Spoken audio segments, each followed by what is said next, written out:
안녕하세요. 저는 40대의 나이에 평범한 남자입니다. 이런 사연을 적으면 손가락질 받을 수도 있겠지만 기가 막힌 사연이라 있는 그대로 적어볼게요.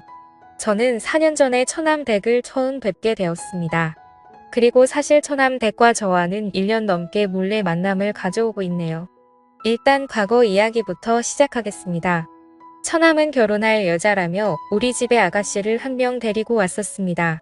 그때 처남이 데려온 여자친구를 보고 아내의 눈빛이 불안하게 떨리는 것을 캐치하게 되었었죠. 처남도 그런 누나의 눈빛을 읽었는지 모르겠습니다. 저는 아내가 입양하라는 사실을 알고 있었습니다.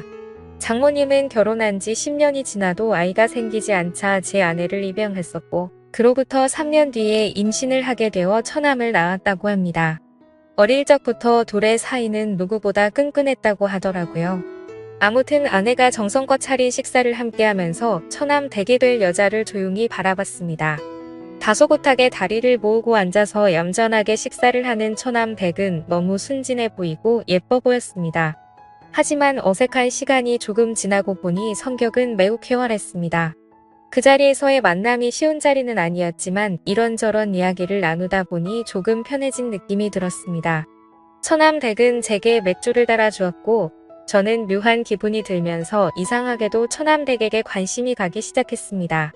처남은 지금 다니고 있는 회사에서 처남 댁을 만나서 결혼 준비를 하였고 우리 네 사람은 곧잘 어울려 다녔습니다. 처남은 나를 매형으로 아주 좋아하고 있었고 처남 댁도 아내에게 언니라고 부르며 친해지려는 노력을 하는 것이 보였습니다. 하지만 아내는 그런 처남 댁을 은근히 밀어내며 촉을 세우는 것이 보이더라고요. 아내가 왠지 모르게 처남 댁을 시기 질투하는 것처럼 보였습니다. 지나가는 말투로 처남 댁에게 왜 그렇게 쌀쌀 맞게 대하냐고 물어봤더니 그 후로는 태도가 돌변해서 더 이상 처남 댁에게 차갑게 대하지 않더라고요. 그날 이후로도 뭔가 이상한 게 느껴졌습니다. 처남과 처남 댁이 결혼하기로 한 후로 아내는 굉장히 신경이 날카로워진 것이 느껴지더라고요. 자기의 사랑스러운 남동생을 그 여자에게 뺏겼다는 일종의 질투심인가 보다 하고 넘기고 싶었는데 아내는 식탁을 치우다가도 잠이 들기 전에도 멍을 때리는 모습을 보였습니다. 그러더니 어느 날은 샤워를 마치고 침대에 갔더니 아내가 이불을 뒤집어 쓰고 울고 있더라고요. 그때는 왜 그러지 싶었습니다. 이후 처남은 많은 사람들의 축복을 받으며 결혼을 올렸죠. 아내는 처남을 사랑스러운 눈빛으로 바라보며 축하해줬고 우리 아파트 단지에 처남의 신혼집을 장만했습니다. 처남 댁은 형제가 없어서 그런지 우리 부부와 어울리는 것을 좋아해서 그런 결정을 내렸던 거죠. 결혼 전에 집을 알아볼 때 혼수를 장만할 때 집계약을 할 때도 우리 부부와 함께하고 의지했습니다. 처남 댁은 나를 보며 부모부가 너무 의지된다고 하면서 감사 표현을 하더군요. 두 남매의 관계가 수상하다고 생각이 들 때쯤 처남 댁에게 전화가 걸려왔습니다. 우리 부부는 아직 아이가 없었지만 아이를 낳게 되면 처남 댁이 나에게 고모부라고 부르는 것이 맞기 때문에 미리 고모부라고 호칭했습니다. 반갑게 전화를 받았고 처남 댁은 나에게 할 말이 있다고 했습니다. 저는 처남 집으로 가서 얘기하면 되냐고 했더니 고모부 회사 근처에서 만나자고 했습니다. 저는 처남 댁이 왜 나를 만나자고 하는지 목소리를 듣고 조금은 감이 왔습니다. 회사 옆 커피숍에서 처남 댁을 만났습니다. 처남 댁은 나에게 미안한 기색이 역력했습니다. 처남 댁은 처남의 행동이 좀 수상하다고 하더라고요. 전화를 안 받을 때도 있고 한밤중에 누구와 통화를 할 때도 있다고 하는 것이었습니다. 처남 댁은 처남에게 무슨 일이 있냐고 물어본 적이 없고 혼자 끙끙 앓다가 저를 찾아온 것이었죠. 가정생활에 불안함을 느낀 처남 댁에게 알 수 없는 미묘한 감정을 느낀 나라는 놈도 참 늑대 같다는 생각이 들었습니다. 처남 댁은 남편이 바람을 피운다는 사실보다 버림받을지 모른다는 불안한 마음이 더 큰 것 같았습니다. 그런 처남 댁이 너무 가엽게 느껴지더라고요. 어딜 봐도 믿지게 없는 결혼을 한 처남 댁이 왜 그런 생각을 하는지 안타깝기만 했습니다. 그래서 지금 이상한 행동을 하는 건 처남인데 왜 처남 댁이 더 불안해하고 겁을 먹고 있냐고 화를 냈습니다. 처남 댁은 안 그래도 속상한 마음에 나를 찾아왔는데 나에게 쓴 소리를 들으니 속이 상한지 눈물을 보이더군요. 처남 댁은 버스 타고 집에 가겠다고 했지만 잘 달래서 제 차에 태웠습니다. 처남댁은 고모부님과 따로 만나서 털어놓으니 의지가 된다고 감사하다고 하더군요. 저는 작은 고민이라도 함께 나누고 싶다고 했습니다. 처남댁은 그런 내가 오빠같이 느껴진다며 웃어 보이는데 그 미소를 보자마자 가슴이 떨리더라고요. 그날 처남댁을 차에서 내려준 뒤 처남은 정말 못할 짓을 하고 있다고 나쁜 놈이라는 생각이 들었습니다. 그리고 얼마 후에 처남댁의 아버지가 몸이 좋지 않아 병원에 계신다는 연락을 받았고 처남댁은 급히 고향에 내려가게 된 날이었죠. 저는 회사 일이 일찍 끝나 집에 일찍 퇴근했습니다. 아내는 집에 없었고 밤중에 들어오더군요. 어디 갔다 오냐고 물었더니 평소에 듣는 사람이 웬일로 일찍 들어왔냐고 당황해하는 것이었습니다. 아내는 동생 집에서 저녁 차려주고 얘기 좀 하고 왔다고 하더라고요. 그때 나는 등이 오싹해지는 느낌이 들었습니다. 혹시 처남이 한눈 파는 상대가 내 와이프일지도 모른다는 생각이 들더라고요. 그 둘은 서로 피가 안 섞인 남남이고 내가 처남과 술을 마신 날에 처남이 우리 집에서 잠을 자고 가는 날이 많았던 게 생각이 났었습니다. 아내가 처남을 애타게 찾는 날도 있었고 처남이 집에 안 간다고 버틴 날도 있었던 것이 떠올랐어요. 저는 퍼즐 조각이 맞춰지는 듯한 느낌을 받았습니다. 그래서 처남과 일부러 집에서 술을 마신 뒤 제가 먼저 술에 취한 척 연기를 해보았었죠. 처남은 집에 가지 않고 거실에서 잔다고 했고 나는 일부러 코를 골며 자는 척했습니다. 그러다가 내 숨소리가 안정되니 둘이 속닥거리는 소리가 들렸습니다.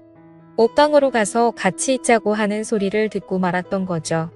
촉을 세우고 그 둘의 만행을 다 알게 되었습니다. 그래서 당장 들이닥칠까도 생각해봤지만 이렇게 넘어가는 건 아닌 것 같아서 증거라도 모으려고 일단 넘어가게 되었죠. 다음날 처남댁의 아버지는 병원에서 투병하시다가 돌아가셨다는 소식을 듣고 와이프와 함께 조문을 갔습니다. 처남댁은 얼굴이 퉁퉁 부어있더라고요. 너무 많이 울어서 정신을 못 차려서 우리가 좀 쉬라고 했지만 고집을 꺾지 않았습니다. 처남댁의 그런 모습이 너무 안쓰러웠지만 처남댁을 꼭 껴안고 위로해주지 못해 안타까운 마음이 들더라고요. 그렇게 아버지를 보내드린 뒤 처남댁은 한참 동안 힘들어했습니다. 우리 집에서 같이 생활을 하면 어떨까 생각도 해봤지만 그건 좀 오버하는 것 같아서 그냥 잠자코 있었죠. 그날 이후 아내와 같이 처남댁으로 매일 찾아갔습니다. 아내와 처남의 불륜 증거라도 찾으려는 생각도 있었고 사실 처남댁을 보고 싶고 위로하고 싶은 마음에 찾아갔었죠. 최대한 내색하지 않고 같이 식사를 하고 밝은 분위기를 만들었습니다. 그러던 중 하루는 넷이 모여서 해물파전을 만들어서 막걸리와 함께 먹고 있었죠. 왁자지껄한 분위기에서 처남댁은 안정을 되찾는 듯 했습니다. 그런데 저는 아내와 처남이 서로 좋아하는 눈빛을 교환하는 것을 캐치하게 되었죠. 증거를 더 찾아야 해서 내색할 수 없었지만 이제 확실하게 알았습니다. 그리고 처남댁이 자꾸 신경 쓰이기 시작하더군요. 저도 모르게 점점 더 처남댁에 대한 마음이 커져갔고 도저히 참지를 못하고 어느 날 저녁에 연락을 했습니다. 처남댁에게 알려줄 게 있는데 처남과 아내에게는 알리지 말고 조용히 만나자고 했죠. 처남댁에게 저녁을 같이 먹자고 했고 처남댁은 흔쾌히 알겠다고 하더군요. 우리 둘은 조용한 레스토랑에서 만났고 요즘 어떻게 지내냐고 물었습니다. 아버지가 유독 자기를 예쁘게 대해줬는데 그런 아버지를 떠나보내서 슬픔이 무척 컸었다네요. 그래도 요즘은 저희 덕분에 좀 많이 나아졌다고 했습니다. 그래서 어렵게 저는 말을 꺼내고 말았죠. 사실은 아내와 처남이 친남매 사이가 아닌데 만남을 가지는 것 같다고요. 그러자 처남댁도 이 사실을 눈치챘는지 자신도 이미 알고 있었다고 했습니다. 그런데 자신도 증거물을 찾기 위해서 역겨운 생활을 이어가고 있다고 하더라고요. 그래서 처남댁과 저는 같은 상황에 처했는데 우리라도 서로에게 힘이 되자고 말했고 살면서 어려운 일 있으면 언제든 얘기하라고 했죠. 그렇게 저희는 이야기를 더 이어갔고 와인을 마시기 시작했습니다. 그런데 처남댁이 술에 취해서 그런지 눈물이 글썽거리더라고요. 그래서 저는 얼른 옆자리로 자리를 옮겼고 그녀를 토닥여주면서 위로해 주었습니다. 그 순간 기분이 묘해졌고 저도 모르게 그녀에게 제 마음을 솔직하게 말을 했죠. 사실 처음 보는 순간부터 좋아했다고 고백을 했고 처남댁과 또 데이트하고 싶어요 라고 말을 했습니다. 처남댁은 우리 이러면 안 되는 거 아니냐고 저를 밀어내더군요. 그래서 저는 처남댁의 눈을 똑바로 보면서 나를 의지하고 있지 않냐고 물었습니다. 그제서야 처남댁은 흐느껴 울면서 나에게 기대더군요. 저는 그런 처남댁을 안아주었고 우리는 서로의 사랑을 확인하고 연인이 되었습니다. 그리고 저희의 만남은 비밀로 하자고 했고 서로가 저 남매라는 가면을 쓴 더러운 인간들 증거를 모아서 이혼을 하자고 했네요. 그리고 모든 상황이 정리되면 처남댁에게 결혼을 하자고 약속했습니다. 살다 보니 참별의 별일이 다 있는 듯 하지만 아무렴 어떤가요? 결국에는 제가 사랑하는 여자를 만나게 되었으니 해피엔딩이 아닐까 생각이 듭니다. 제 사연을 읽어주셔서 감사합니다.